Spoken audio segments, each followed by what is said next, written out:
tema da aula de hoje é transplante pulmonar. Então, é um dos recursos que é utilizado em doenças graves, né? Então, um dos últimos recursos para as doenças pulmonares. E durante a aula nós vamos falar ter uma breve introdução sobre o tema, sobre as indicações do transplante pulmonar, as contraindicações, como é realizada a seleção de candidatos e as fases pré e pós-transplante, com um foco de por que é necessário o atendimento do fisioterapeuta nessas fases. Então, o transplante de pulmão, ele é realizado em indivíduos com doenças pulmonares num estágio avançado, e a seleção de candidatos para o transplante de pulmão ela está evoluindo devido aos avanços médicos e técnicas cirúrgicas. Então, a gente vê mais frequentemente indivíduos mais velhos, com mais comorbidades e mais limitações funcionais sendo submetidos à cirurgia para o transplante de pulmão. É importante destacar que a reabilitação física ela é importante e é fundamental para preparar o candidato para o transplante de pulmão e para facilitar a sua recuperação. Então, uma referência que eu deixo já no começo da aula aqui para vocês, que pode ser bem útil, é um artigo de revisão publicado no Jornal Brasileiro de Pneumologia. A leitura desse QR Code ela já vai direcionar vocês para a página do artigo, onde foram abordados aspectos principais sobre o transplante de pulmão. Então, primeiro a gente tem que saber que o encaminhamento para a avaliação inicial e a inclusão na lista de espera são dois processos diferentes, mas é importante que o paciente seja encaminhado para um programa de transplante de pulmão precocemente. Isso é importante tanto para o programa se organizar, quanto para o paciente para ter uma boa chance do transplante ser realizado com sucesso. E a lista de espera, quando você lista o paciente para a lista de espera, isso é um reconhecimento de que esse paciente ele tem uma expectativa de vida bem baixa, bem ruim, sem o transplante, e que a relação entre o risco e o benefício, ela favorece o transplante de pulmão ao invés do tratamento com médico convencional. Então, aqui a gente coloquei um exemplo, por exemplo, uma lista de espera, e o que acontece é que o paciente ele não deve ser exposto ao risco da cirurgia de transplante até que todas as outras opções estejam esgotadas. E aqui a gente observa que o número de pulmões ofertados para suprir a lista de espera, ele não é o suficiente.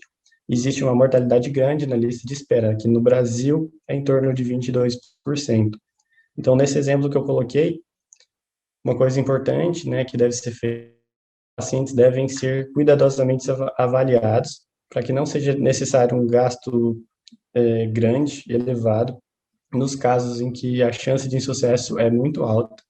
Além disso, esse pulmão poderia deixar de ser ofertado para um indivíduo com uma probabilidade maior de sobrevida nesse procedimento, que eu, no nosso exemplo, deixei como os indivíduos na cor de azul claro. Então, nesse exemplo, nesse caso, os 3 pulmões foram direcionados para pacientes com um alto sucesso, uma alta probabilidade de sucesso do transplante, e isso que é o ideal, né, devido a essa situação. E qual é a indicação, então? São os pacientes adultos com doenças pulmonares em estágio avançado, que tenham um aumento de risco, um risco alto, maior de 50% de morte pela doença pulmonar em 2 anos se o transplante não for realizado. Além disso, uma alta probabilidade de sucesso no transplante pulmonar, tanto numa fase mais curta de tempo, como 90 dias após o transplante, quanto numa fase mais longa, numa fase mais crônica, de 5 anos após o transplante, né? Tendo em vista que deu tudo certo com o enxerto e com a cirurgia. Então, na fase pré-transplante, o objetivo principal é otimizar o condicionamento físico, prevenir esse ciclo vicioso da dispneia e inatividade, que pode ocorrer nesses indivíduos. Depois temos uma fase pós-transplante intra-hospitalar, que o objetivo principal é aumentar a mobilidade geral desse indivíduo, a capacidade funcional, a força, a resistência muscular e facilitar a alta hospitalar, além de incentivar o autocuidado, as atividades de vida diária, dentro do possível. Uma terceira fase, que é a fase pós-transplante, nos primeiros 6 meses, O objetivo é promover a deambulação, preferencialmente sem os auxiliares, né, a bengala ou o andador, reduzir a necessidade do uso do oxigênio, recuperar a força muscular e a capacidade de exercício até bem próximo do esperado. Isso nos casos que, aqui eu coloquei um sinal positivo em que a recuperação aqui está dando tudo certo com esse paciente, né, uma melhora, uma resposta boa.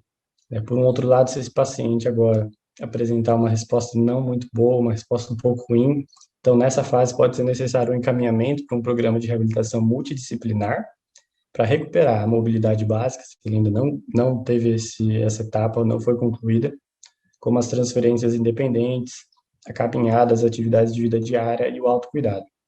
Então, pode ser necessário isso antes que ele receba a alta para retornar para casa. E, além disso, os exercícios específicos, né, perante uma avaliação de equilíbrio, de coordenação e que também podem ser incluídos dependendo do caso.